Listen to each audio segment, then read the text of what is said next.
बड़े हैरत अंगेज तरीके से जो एक्सपेक्टेड था, इसकी हम उम्मीद कर रहे थे कि एसबीआई सुप्रीम कोर्ट के सामने ये कहेगा, और एसबीआई ने ये कर दिखाया।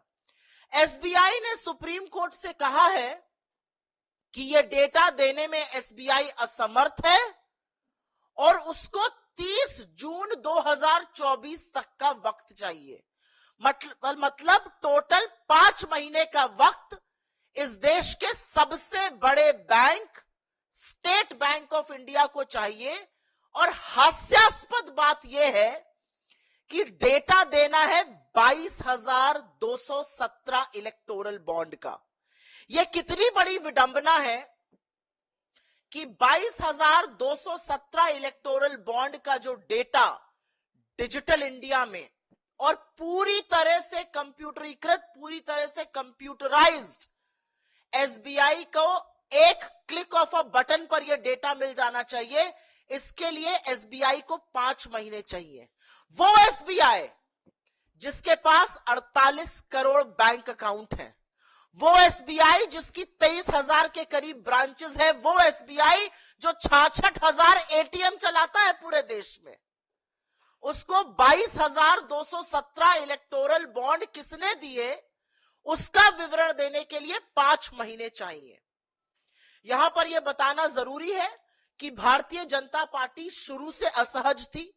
2017 में जब यह स्कीम आई और पिछले वित्तीय वर्ष के अंत तक 31 मार्च 2023 तक करीब 12,000 करोड़ रुपए इलेक्टोरल बॉन्ड के माध्यम से पॉलिटिकल पार्टीज को मिले, जिसमें 2/3 अकेले भारतीय जनता पार्टी को मिले। करीब 6500 करोड़ रुपए भारतीय जनता पार्टी को मिले और करीब 9% अबाउट 1,000 करोड़ रुपए से थोड़ा ज्यादा कांग्रेस को मिले। तो भारतीय जनता पार्टी चिंतित थी। चिंतित इसलिए थी क्योंकि अगर लोगों का नाम सार्वजनिक हो गया तो पता चल जाएगा कि कौन सा मित्र कितना दे रहा था, क्यों दे रहा था। यहां पर आपको एक और रिपोर्ट की याद दिलानी जरूरी है। एक रिपोर्ट आई थी, न्यूज लॉन्ड्री और न्यूज मिनट ने करी थी। उन्होंने कहा था 30 ऐसी कंपनियों का नाम सामने आया है जिन्होंने 335 करोड़ 2018 से 2023 के बीच में भारतीय जनता पार्टी को दिए। इनके खिलाफ कार्रवाई हुई थी, चाहे वो इनकम टैक्स हो, सीबीआई हो या ईडी हो। इसमें से 23 कंपनियां ऐसी थी जिन्होंने कभी इसके पहले चंदा नहीं दिया था। तो क्या ये क्विड प्रो को था? क्या नाम आने से पता चल जाएगा कौन चंदा दे रहा था? क्या नाम आने से पता चल जाएगा किस समय चंदा दिया गया? क्या ये भांडा फूट जाएगा कि चंदा लेकर कौन सी नीति बनाई गई? क्या ये सच सामने आ जाएगा कि चंदा लेकर किसके खिलाफ जांच बंद करी गई? क्या ये सच सामने आ जाएगा कि चंदा लेकर चंदा ना देने पर किसके खिलाफ जांच खोली गई, चंदा लेकर बंद कर दी गई? तो चंदा का भांडा फोड़ हो जाता। इसलिए एसबीआई का कहना है कि हमें 2024 30 जून तक का वक्त चाहिए।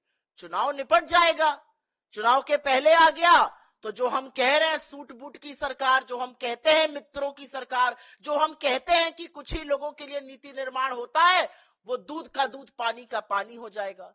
लेकिन जनता को इतना मूर्ख क्यों समझा जाता है? जब जब सच दबाने का प्रयास होगा तो जनता पूरा सच समझती है।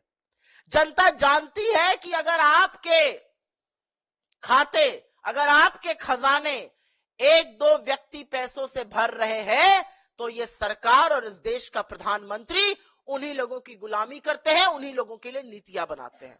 हमारे इस मंच से कुछ सवाल है और सवाल बड़े स्पष्ट हैं और बड़े कम हैं। पहला सवाल हमारा यह है कि इस देश का सबसे बड़ा सरकारी बैंक, पूरी तरह से कंप्यूटराइज्ड बैंक एसबीआई को 22,217 इलेक्टोरल बॉन्ड देने के लिए 5 महीने का समय क्यों चाहिए? ये तो एक क्लिक ऑफ अ बटन पर होना चाहिए। हमारा दूसरा सवाल यह है कि एसबीआई को एकाएक जब अवधि जिस दिन देना था उसके 24 घंटे पहले एसबीआई क्यों जागा? क्या एसबीआई को 25 दिन का टाइम लग गया यह सोचने में कि उनको कितना वक्त लगेगा? और यह एक बड़ा सवाल है।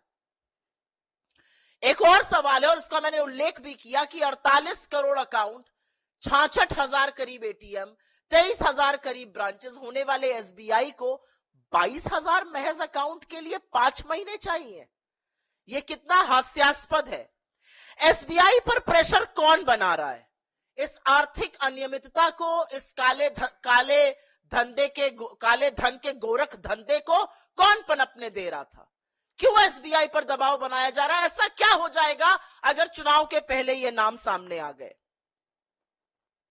और सवाल ये उठता है कि क्या लोगों को लोकतंत्र में ये जानने का हक नहीं है कि कौन किस पार्टी को कितना और कब चंदा दे रहा है, जिससे वो देख समझकर वोटिंग के पहले अपना मन बना सके?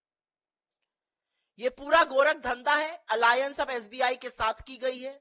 हम लोग शुरू से कह रहे हैं कि भारतीय जनता पार्टी इस देश के हर संसाधन, हर संस्थान, हर संस्था पे कब्जा करना चाहती है। पहले सीबीआई, ईडी और इनकम टैक्स बने नए फ्रंटल, अब लगता है एसबीआई बन गया है।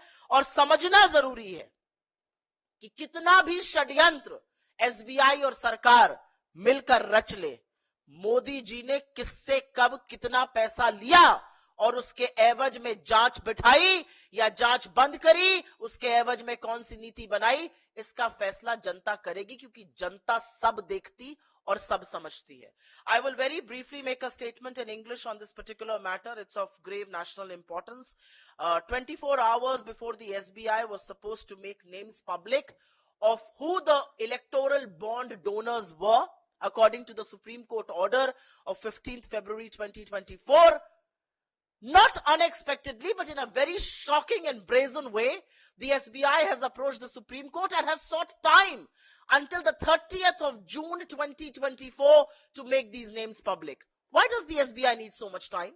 SBI is not just India's largest lender. It is a fully computerized bank. It operates 48 crore bank accounts. It operates 66,000 ATMs, nearly 23,000 branches all over the country and beyond India. And this SBI needs 5 months to be able to gather data for just 22,217 electoral bonds. Why is the BJP so scared of these names coming out? It's important to remind you of two figures here. Between 2017 and 2023, from the onset of the electoral bonds till the end of fiscal year 2023 last year, about 12,000 crore rupees was collected by political parties through electoral bonds. It was